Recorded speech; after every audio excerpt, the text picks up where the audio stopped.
Boa noite, Bem Cultural, Catarina Maú, telespectadores, muito obrigada aí pela acolhida, né? Meu nome é Julie Vag, para quem ainda não me conhece. Eu sou terapeuta multidisciplinar com base em filosofia clínica, né? A filosofia clínica é uma linha clínica que já existe já há um tempo e o multidisciplinar é algo que eu tenho trazido para a vivência clínica, né, a forma como eu faço a abordagem, né. A gente veio aqui hoje para falar um pouco sobre esse tema do Setembro Amarelo, que é a erradicação aí das altos índices de suicídio, né. Então eu queria trazer uma abordagem humanizada. Eu tô com umas colinhas porque eu venho lidando muito com isso nas minhas vivências clínicas e obtendo assim resultados surpreendentes. Então eu gostaria de dividir com vocês. São coisas que eu experimentei, né, e vim assim dentro de uma questão de fundacionar, né, e disso passar a existir assim no nosso meio, né. Então assim, eu queria começar pelo psicoemocional, né. Depois a gente ia um pouquinho para a questão da suplementação, da alimentação, questão fisiológica. E depois a gente fala um pouquinho do parapsíquico, em seguida tem os depoimentos de alguns partilhantes meus, porque a gente não chama de paciente, tá bom?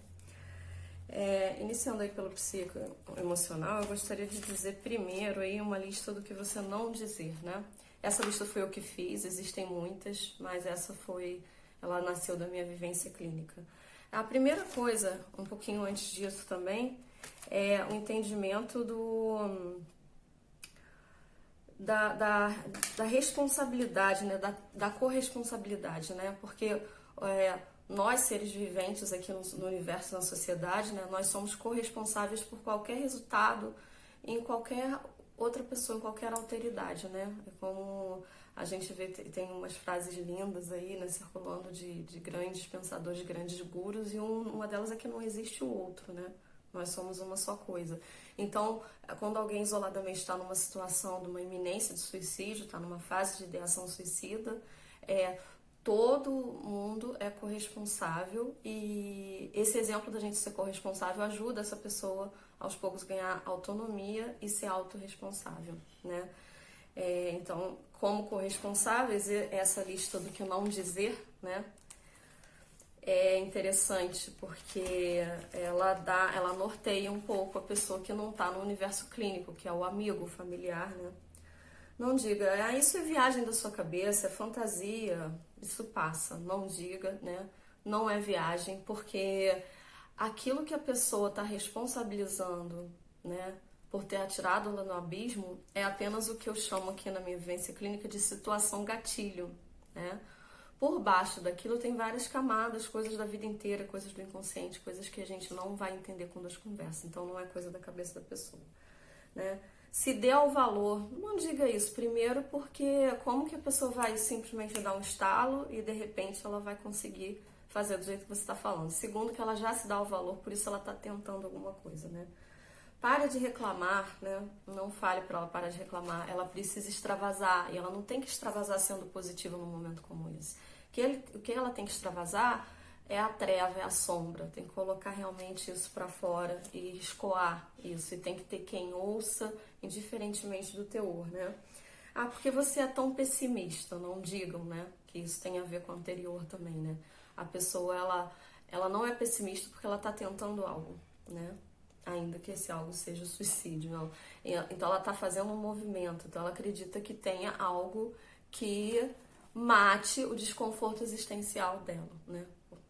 Porque ela não quer se matar, ela quer matar o desconforto existencial e ela só viu essa saída, né? Vamos dizer assim. Então ela não é pessimista, né? Procure um divertimento que isso vai passar. Além de inútil, porque não vai passar com divertimento. Se passasse com divertimento, não existiria isso mais no mundo. A gente já teria encontrado a receita, né? E não existe receita. Cada um é cada um. Não diga procure um divertimento também, porque se essa pessoa decidir te ouvir e recorrer a isso, ela vai começar a ter contato com prazeres efêmeros que vão trazer euforia para ela. Temos um neurotransmissor, vulgo hormônio do prazer, que é a dopamina, e nesses picos de euforia, se ela conseguir chegar a isso, né, a esse termo, ela vai ter uma descarga, o organismo vai dar uma descarga disso para ela. E ela vai ficar dependendo disso, e o momento seguinte vai ser de extrema disforia, porque esse neurotransmissor ele é muito efêmero, então passa muito rápido. E num episódio de disforia, a pessoa pode consumar o ato, então não é bom conselho, tá? Tem tanta gente em situação mais difícil. Não é tão inútil falar, porque não é a situação. A situação é a situação gatilho. O que está por trás traz toda uma carga, uma vivência, impacto emocional desde o ventre, né? Isso é uma coisa com várias situações muito profundas, justapostas, que culmina nisso. Então, a situação pior. Não importa se a pessoa ela está deprimida e ela atribui a isso a ter quebrado a unha, e se a outra não está tanto e ela está numa situação de câncer terminal. Porque ambas as situações que eu citei como exemplo são o que eu chamo de situação gatilho, né? Elas não são realmente o que está trazendo esse quadro, né? Fique calmo, eu já passei por isso, não vai ser para sempre, isso passa. Você não tem garantia, tá? A relação com da pessoa com a situação gatilho pode até passar, né? Porque tudo é transitório, tudo é impermanente. E isso não garante que passe o estado dela de depressão, de pânico, de ansiedade, porque essa garantia a gente não pode dar sem uma estrutura, sem ajudar. Agora vamos para a estrutura, né?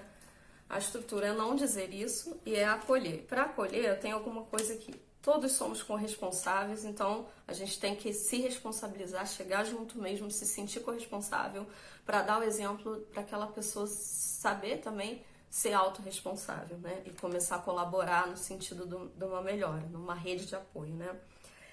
Para essa rede de apoio, não adianta a gente virar conselheiro, né? Pegar o que eu chamei de situação gatilho, que eu expliquei, e colocar em foco e aquilo ser reproduzido sempre na conversa com a pessoa, né? No momento da escuta, a gente acaba dando um feedback, não é só uma ouvidoria, e pra gente não ficar igual uma parede, e daí a gente tende a ficar focando em conselhos que venham se referir àquela situação gatilho. Isso não é legal porque traz de volta a situação toda hora, ela não sai de foco. Esse deslocamento de foco, como que a gente procura fazer isso? Para ajudar também família, mães, pais.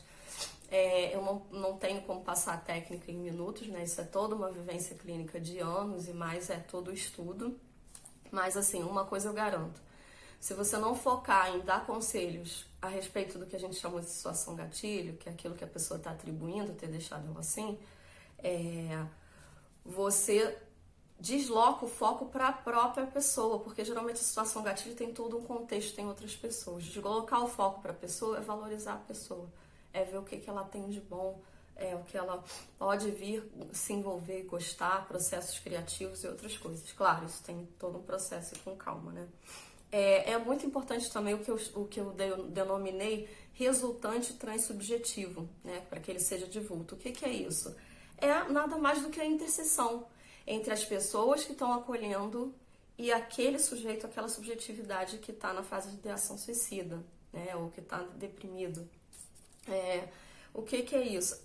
A interseção é como essa interação resulta, né? Se as pessoas se sentem bem nessa interação, se elas se identificam, se sentem à vontade.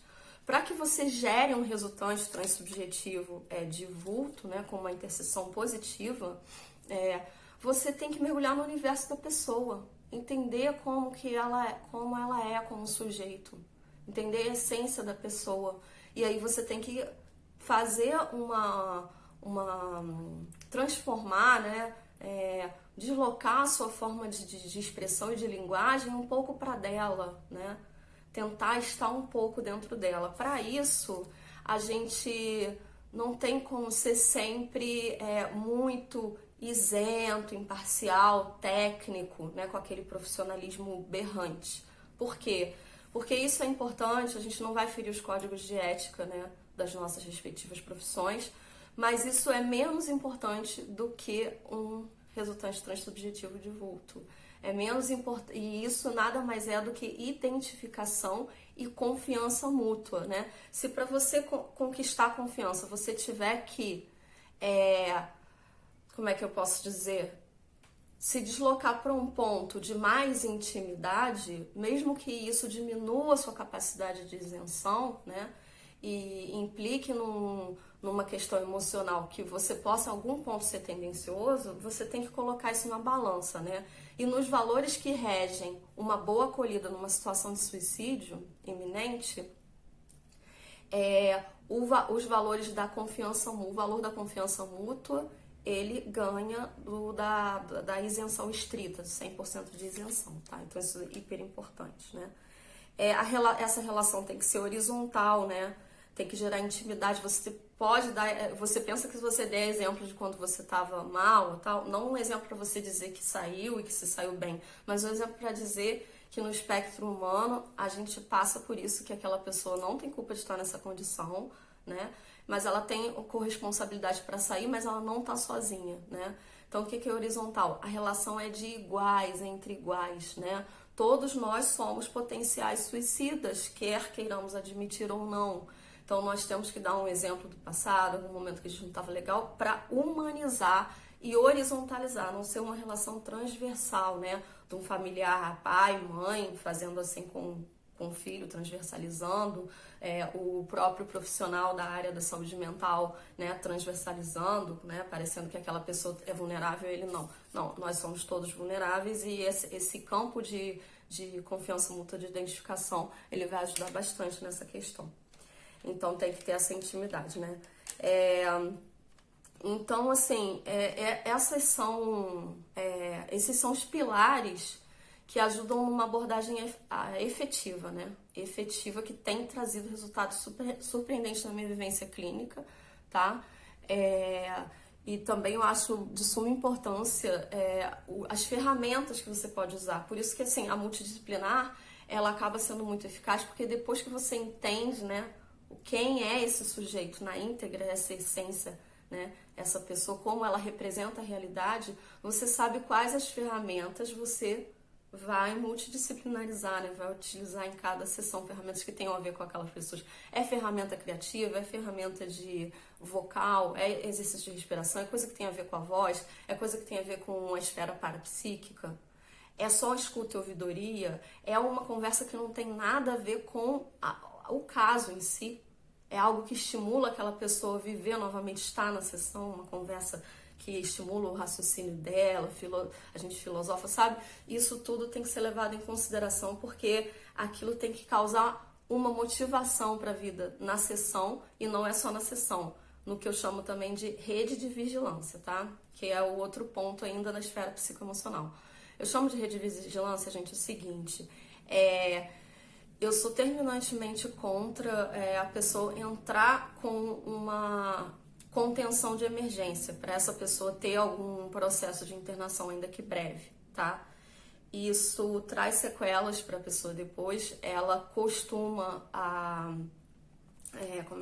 reincidir na situação de iminência de suicídio, na sua fase de ideação, voltar para essa fase de ideação, e muito mais devastado, porque por melhor que seja o lugar, é muito impessoal, e ela está afastada, ela está retida, e aquilo tem também uns estereótipos culturalmente construídos que faz com que a autoestima da pessoa piore, fora algumas cenas, situações dentro desse tipo de instituição, né? Então, assim, o que é rede de vigilância? Se a pessoa está numa fase avançada dessa ideação, tipo, já tentou, né? Ou ela está, como é que eu posso dizer? Tem várias prerrogativas para ela estar numa fase avançada, eu não vou entrar no detalhe porque eu tendo a me alongar, né? Porque é um assunto que eu tenho lidado bastante, então calca fundo, né? Eu me envolvo, né? Então, assim, voltando, é importante, assim, o que é a rede de vigilância? A gente tem o profissional da saúde mental, né, numa situação dessa, tem que se articular com pais, amigos, parentes, conhecidos, pessoas que tenham a ver com algum âmbito que a pessoa estudou, trabalhou, ou possa vir voltar a estudar e trabalhar, e com o consentimento dessa pessoa criar essa rede de vigilância. Não precisa usar esse nome compartilhante, né, para ela não se sentir, estão tomando conta, mas que aquela pessoa, ela tenha essas companhias quase full time. E nisso, acho que o profissional da saúde mental, ele tem que se colocar para além da sessão, tá? Eu acho que é uma situação de emergência, eu acho que você tem que doar um pouco mais do seu tempo para além da sessão. em outros contextos com essa rede de vigilância.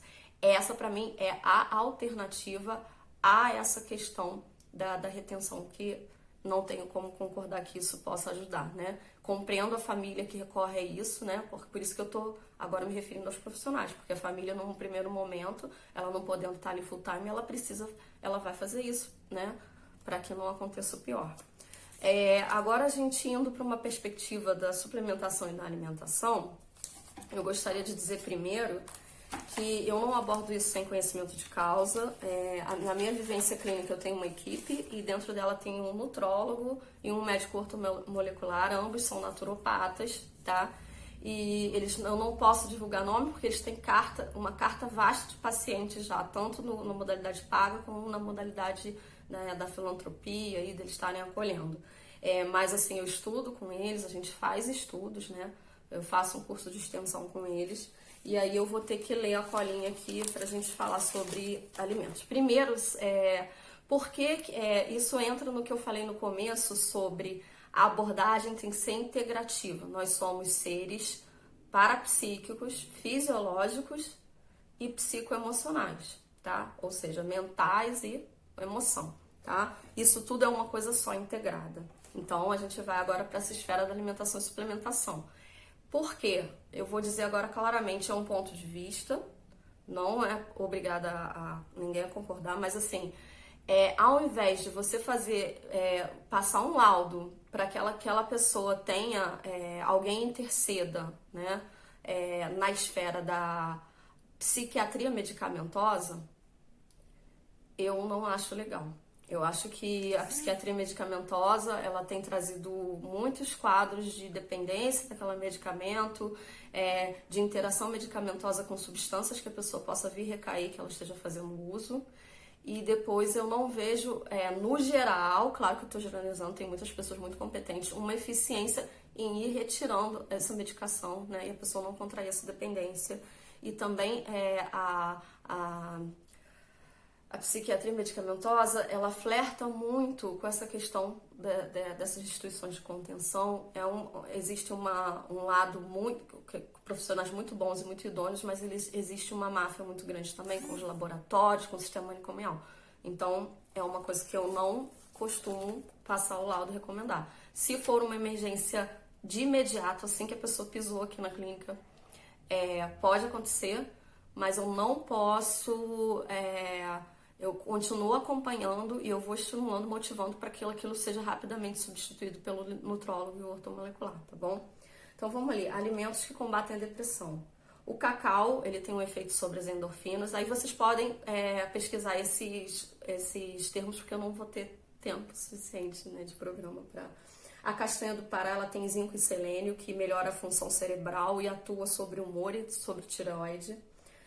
Semente de girassol tem a tiamina, que é a B1, né? Ela também libera a serotonina, que não é tão efêmero como a dopamina, que é o hormônio da felicidade, né? Não é tanto do prazer. A dopamina também, mas aí vai ter a serotonina de base para ajudar, mais vitamina B6. Os peixes têm ômega 3, gordura boa, ajuda o metabolismo cerebral com a B12, né? E assim, dentro da suplementação tem muita coisa, então eu vou falar só do triptofano, tá? Procurem suplementar triptofano, porque ele já dá conta até do distúrbio do sono, porque ali na fórmula dele, ele já ajuda o organismo a liberar a melatonina, que é o hormônio do sono, tá? Não digo para aquela pessoa que está dormindo intermitentemente, depressivo durante o dia, mas para aquela pessoa que vai lidar com esse distúrbio e vai ficar muito agitada na noite, tendo pesadelo, o triptofano vai ajudar. Ao invés de eu falar a fórmula do triptofano, porque você tem que ir para consulta, conseguir uma receita específica para você por meio de exame, eu vou falar os alimentos que vão te suprir desse suplemento, e tem outros vários suplementos que eu não vou conseguir abordar aqui. A aveia ajuda, né? Tem banana, romã, abacate, morango, pêssego, nozes, manga, mamão, laranja, ovo, gergelim, linhaça, semente de abóbora, cúrcuma, que tem a curcumina, que também aumenta a serotonina, né? Que é essa raiz, né? Que é amareladinha, né?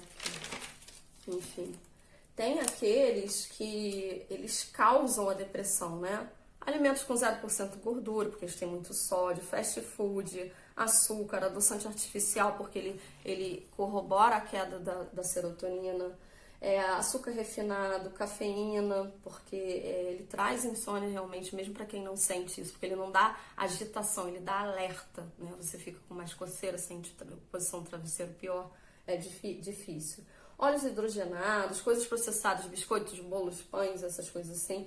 Alimento com alto índice glicêmico, que tem a ver com as rosquinhas, as balas, os pães, o macarrão, né? As farinhas processadas, né?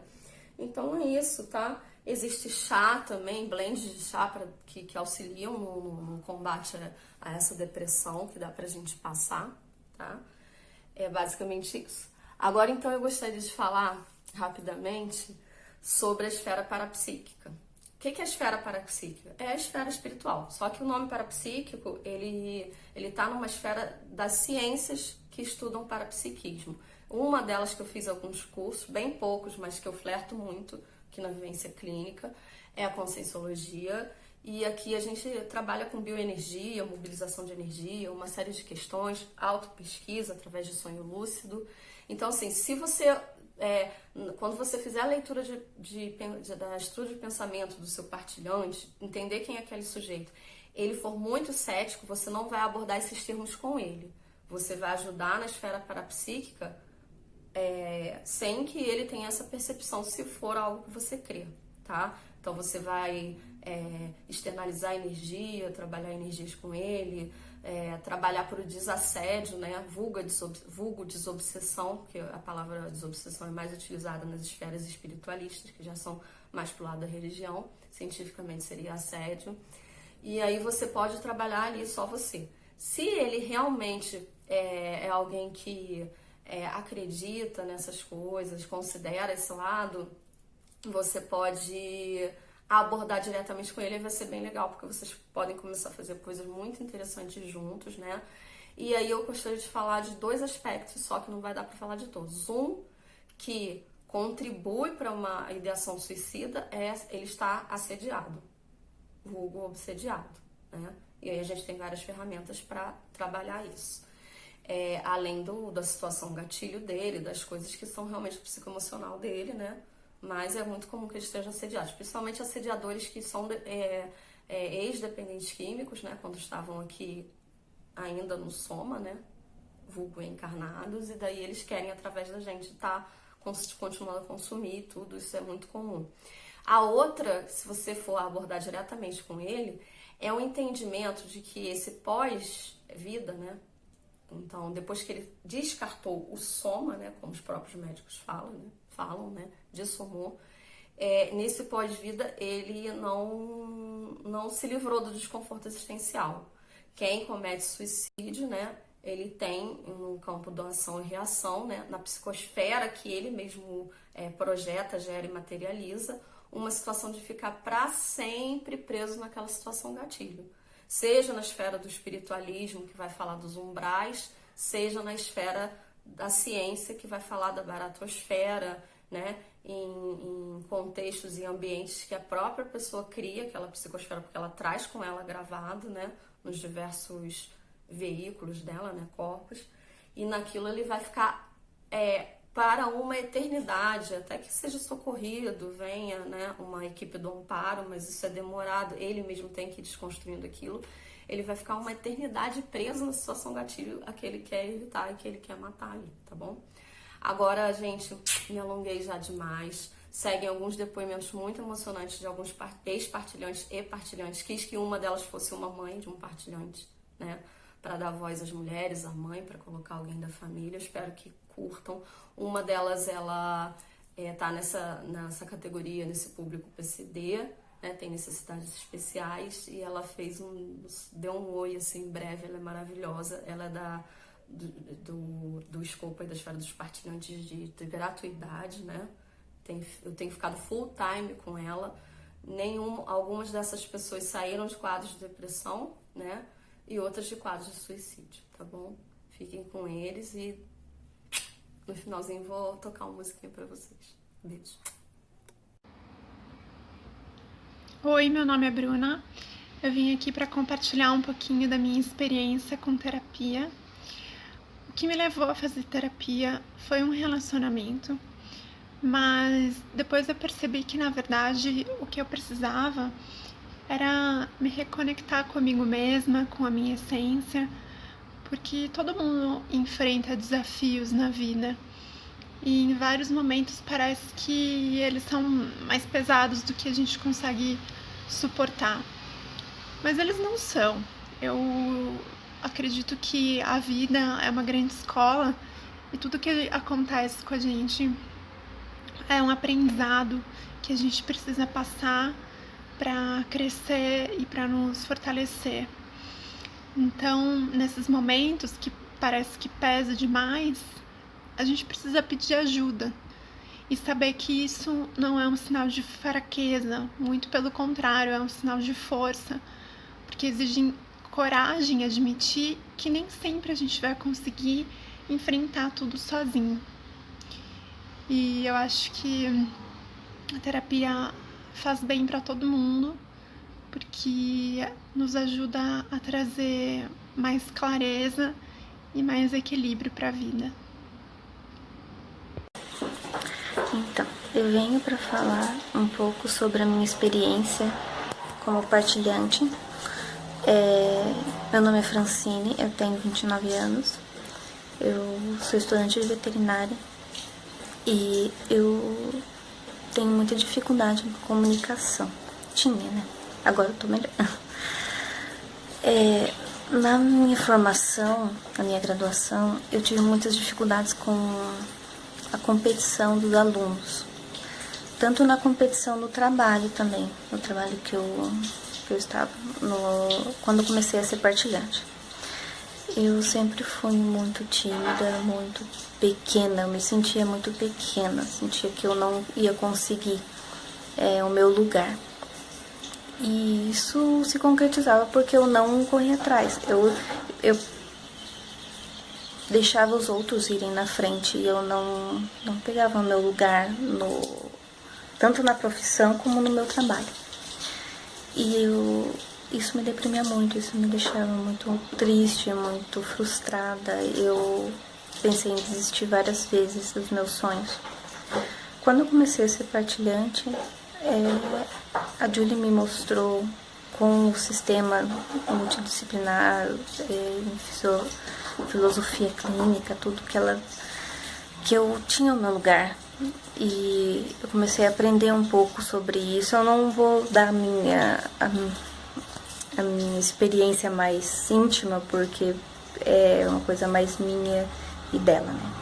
Mas eu consegui entender um pouco sobre mim, eu consegui acreditar em mim, acreditar que tinha outra realidade que não era aquela onde sempre eu ficava para trás. E eu comecei a ter voz ativa. E o tempo que eu passei como partilhante foi inesquecível para mim. Eu tenho muitas experiências daquela época que eu trago até hoje, que me ajudam muito e me elevaram muito. Foi enriquecedor, grandioso e eu recomendo muito, porque além de você ter uma terapeuta, você tem uma amiga, você tem uma partilhando experiências, é muito importante na vida hoje em dia. É difícil a gente encontrar pessoas de confiança que a gente possa compartilhar os nossos defeitos, as nossas dificuldades. E como partilhante da Julie, eu encontrei tudo isso.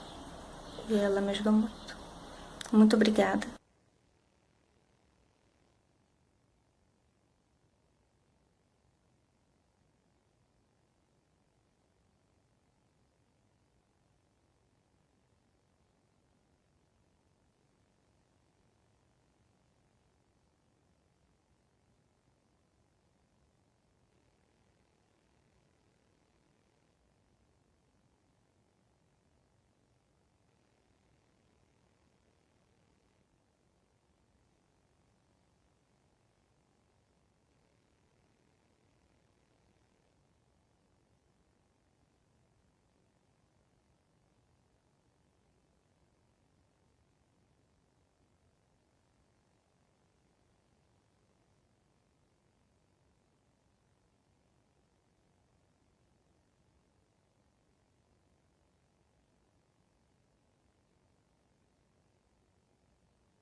Boa noite.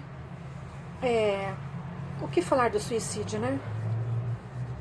Setembro amarelo, que não é só setembro que as pessoas se suicidam, né? Durante o ano, né? Não é só setembro. Não sei por que marcaram essa data. É outubro rosa, é setembro amarelo, é novembro azul, sei lá, né? Mas enfim. Eu passei o ano passado com esse tipo de problema. Meu filho, ele tentou várias vezes se matar, se cortava e ficou internado uns 2 meses. Foi difícil, nunca pensei que eu ia passar por isso com um filho, mas enfim, foi bem difícil. Durou 1 ano praticamente isso. Tentei um monte de coisa, um monte de terapia, tomo vários remédios, nada funcionou, sabe? Tá, vai psicólogo já faz 2 anos, não sei se está adiantando alguma coisa. E até que eu encontrei, quer dizer, o Marcelo, né? O Marcelo eu já conhecia ela, a Júlia, filósofa clínica, eu nem sabia que tinha isso, mas achei bem bacana. É o que está funcionando, o que está ajudando ele. Ela, assim, apareceu na hora certa, né? Ela ajudou muito ele, nossa, ele melhorou muito mesmo. Melhorou muito mesmo. E então é isso, o negócio é ajudar a conversar, ir atrás de soluções, sabe, não pode perder a esperança. E embora algumas vezes eu estava quase perdendo a esperança, mas aí deu tudo certo. Ele está muito bem, ele tem outra cabeça, inclusive a Júlia, ela abriu a cabeça dele, ela assim fez ele ver tudo diferente, sabe? Ela mudou a cabeça dele. Eu agradeço muito a ela, porque olha, as coisas aí, psiquiatra, remédio, essas coisas, sinceramente, isso pra mim foi uma decepção, porque nada disso ajudou. O que ajuda é você conversar, é você ter paciência, e é isso. É bem difícil essa situação, mas deu tudo certo, graças a Deus, e realmente eu já tive assim alguns momentos que eu pensei, puxa, acho que ele vai ter uma recaída, acho que não vai dar certo. Mas a cabeça dele mudou. Ele mudou, ele não pensa mais naquelas coisas, não faz mais aquilo, sabe? O emocional dele melhorou muito, a cabeça dele tá muito boa. Agora ele tá cuidando dele, tá estudando, tá fazendo as coisas que ele gosta, sabe? Então é isso. É um momento muito difícil da vida da gente, da vida de uma mãe, de um pai, mas tudo se resolve com paciência, né? Tem que ter paciência e estar sempre ali para ajudar, sempre incentivando, sempre motivando. É isso.